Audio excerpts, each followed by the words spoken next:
आज चाहिँ म वाइवाई र अन्डा बनाउन गइरहेको छु। सुरुमा मैले कडाई बसालेँ, त्यसपछि तेल हालेँ। तेल खरेपछि अन्डा फोडेर हालेँ। त्यसपछि अन्डालाई चलाएर मसिनो बनाएँ। त्यसपछि काटेको प्याज माथिबाट हालेँ र प्याजलाई हल्का चलाइदिएँ पाक्ने गरी। हल्का बेसार पनि थपेँ, स्वाद अनुसारको नुन पनि हालेँ। त्यसपछि हल्का चलाइदिएँ। त्यसपछि टमाटरलाई हालेँ र खोर्सानी पनि हालेर मजाले मिक्स गरिदिएँ।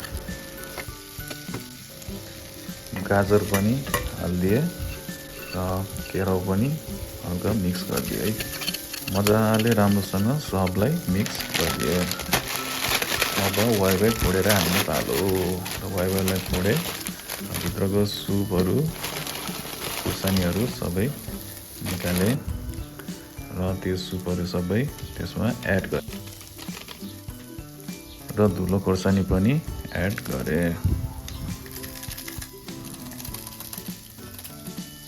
सबै मसला हालेपछि फेरि एकचोटि राम्रोसँग मिक्स गरेँ र पानी हालिदिएँ र वाइवाईलाई त्यसमा एड गरेँ। एकचोटि फेरि मजाले घोलेँ।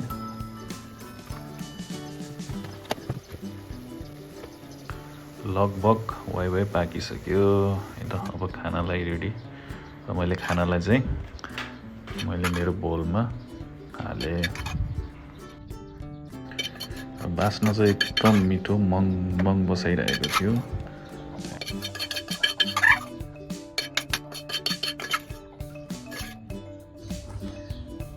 अब फाइनली खानालाई रेडी। ल सुरु गरेँ। फर्स्ट बाइट हाने है त। एकदम स्वादिष्ट मिठो इजी रेसिपी है। वाइवाई एग आजको मेरो एकदम मिठो, हल्का पिरो मिठो भयो।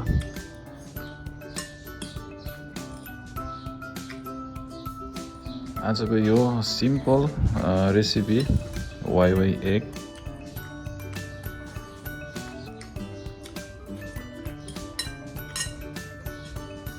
काँक्रा पनि टोक्दिउँ है त।